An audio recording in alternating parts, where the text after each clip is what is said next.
അല്ല വിനോദ്, അതിൻ്റെ ഒരു കാര്യം കൂടി ഉണ്ടല്ലോ. ഇപ്പോൾ ഇസ്രായേലിൻ്റെ ഒരു ആക്രമണം ഉണ്ടാകുമോ എന്നൊരു ചോദ്യം നിലനിൽക്കുമ്പോൾ നെതന്യാഹുവിനെ പരാമർശിച്ചുകൊണ്ട് ട്രംപ് ഒരു കാര്യം പറയുന്നുണ്ട്. He knows who the bosses, അയാൾക്കറിയാം ആ അധികാരി ആരാണ് എന്നുള്ളൊരു ചോദ്യം കൂടി പറയുമ്പോൾ ഇസ്രായേലിന് മേലെയും കൂടി ഉള്ളൊരു ഒരു താക്കീതും കൂടി ട്രംപ് വെക്കുന്നുണ്ടല്ലോ. അപ്പോൾ അതുകൊണ്ട് അമേരിക്കയെ വെട്ടിച്ചുകൊണ്ട് ഇസ്രായേലിൻ്റെ ഭാഗത്തു നിന്നും അങ്ങനെ ഒരു ആക്രമണം ഉണ്ടാകും എന്ന് കരുതപ്പെടണോ? ഈ 14 ധാരണകളാണ് ഈ വെടിനിർത്തലിൻ്റെ ഭാഗമായി കൊണ്ടുവന്നത്. അതിൽ ഏറ്റവും പ്രധാനപ്പെട്ട കാര്യം ലെബനനിലേക്ക് ഇസ്രായേലിൻ്റെ ആക്രമണം ഉണ്ടാകരുത് എന്നതാണ്. പക്ഷേ ആ കരാർ വന്നതിന് മണിക്കൂറുകൾക്ക് ശേഷം, അതായത് മണിക്കൂറുകൾ പിന്നിടുമ്പോൾ മാത്രം ലെബനനിലേക്ക് ആക്രമണം നടത്തുകയും 2 ദിവസം കൊണ്ട് തന്നെ ഏതാണ്ട് 15-ലധികം ജീവനുകൾ ലെബനനിൽ നഷ്ടമാകുകയും ചെയ്തു.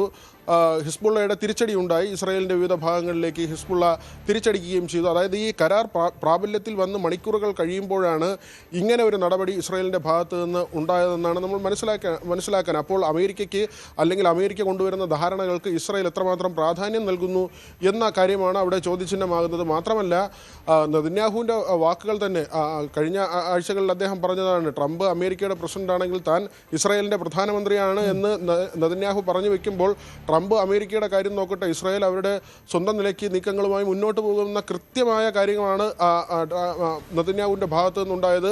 അവിടെയാണ് ട്രംപിൻ്റെ ഈ മറുപടി വരുന്നത്. ഈ പലപ്പോഴും ഇസ്രായേലിന് താക്കീത് നൽകുന്ന തരത്തിൽ തന്നെയാണ് ട്രംപിൻ്റെ വാക്കുകൾ പ്രതിഫലിക്കുന്നത്. അങ്ങനെ ഈ 2 നേതാക്കളും തമ്മിൽ അത്ര രസത്തിലല്ല ഏറ്റവും ഒടുവിലത്തെ സമയങ്ങളിൽ കടന്നുപോയത്. ഈ കരാറുമായി ബന്ധപ്പെട്ട് ഇസ്രായേലും അമേരിക്കയും തമ്മിൽ വലിയ ഉരസലുണ്ടായിരുന്നു. അമേരിക്കയെ സംബന്ധിച്ച് ഈ യുദ്ധത്തിലേക്ക് ചാടിപ്പുറപ്പെടുകയും ഭാരിച്ച സാമ്പത്തിക ബാധ്യത വരികയും ചെയ്യുന്നൊരു സാഹചര്യമുണ്ട്. പക്ഷേ അവിടെയും ട്രംപ് സ്വന്തം നിലയ്ക്ക് വരുമാന വർധന ഉണ്ടാക്കി എന്നത് മറ്റൊരു കണക്കായി മാറി നിൽക്കുന്നുണ്ട്. പക്ഷേ അമേരിക്കയിലെ ജനങ്ങൾ ഇത് ചോദ്യം ചെയ്യുന്നുണ്ട്. $7 ബില്യൺ ആയുധം ഇസ്രായേലിന് നൽകിയത് പോലും അതെന്തിനാണ് അമേരിക്കയുടെ ബജറ്റിൽ നിന്ന് ഇങ്ങനെ ഒരു രാജ്യത്തെ വല്ലാതെ സഹായിക്കുന്നത് എന്ന ചോദ്യം റിപ്പബ്ലിക്കൻ പാർട്ടിയിൽ നിന്ന് തന്നെ ഉയർന്നു വരുന്ന ഒരു സാഹചര്യം ഉണ്ടായിരുന്നു. ഏതായിരുന്നാലും ഇവർ തമ്മിൽ സമീപകാലത്ത് അത്ര രസത്തിലായിരുന്നില്ല.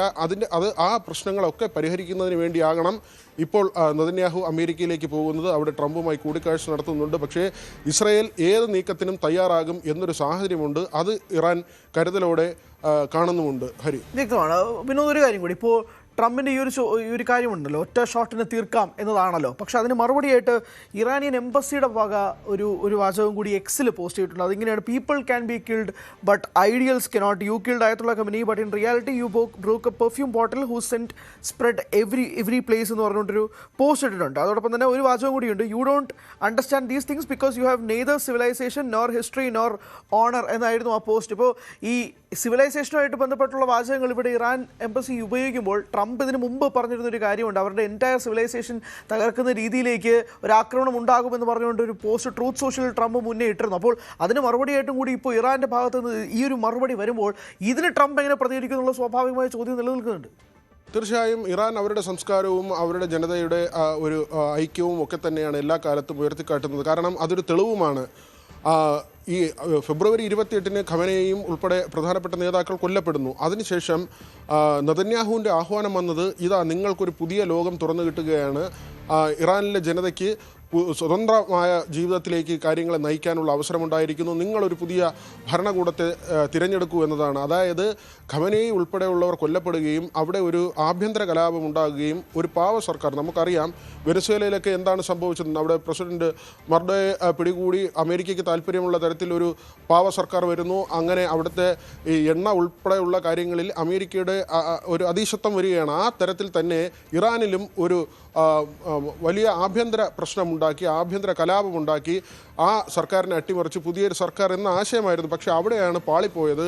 ഈ ഇറാൻ ജനത ഒന്നടങ്കം ഒറ്റക്കെട്ടായി നിൽക്കുകയായിരുന്നു. അമേരിക്കയുടെ ആക്രമണത്തെ ചെറുക്കുക എന്നത് തന്നെയായിരുന്നു അവരുടെ നിലപാട്. ഈ സമാധാന കരാർ വരുമ്പോൾ പോലും വലിയൊരു വിഭാഗം ജനങ്ങൾ അതിനെതിരായിരുന്നു. ഒത്തുതീർപ്പ് പാടില്ല, അമേരിക്കയുമായി ഏറ്റുമുട്ടണം എന്ന നിലയ്ക്ക് ഒരേ സ്വരത്തിൽ ഇറാൻ ജനത നിൽക്കുന്ന ഒരു സാഹചര്യമുണ്ടായി.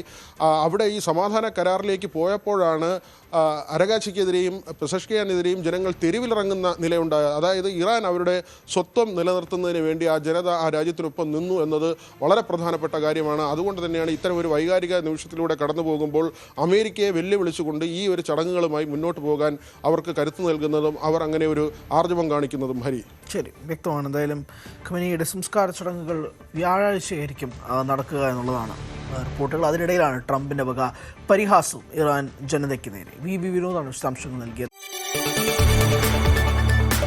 കൂടുതൽ വാർത്തകൾക്ക് news 18 Keralam YouTube channel subscribe ചെയ്യുക.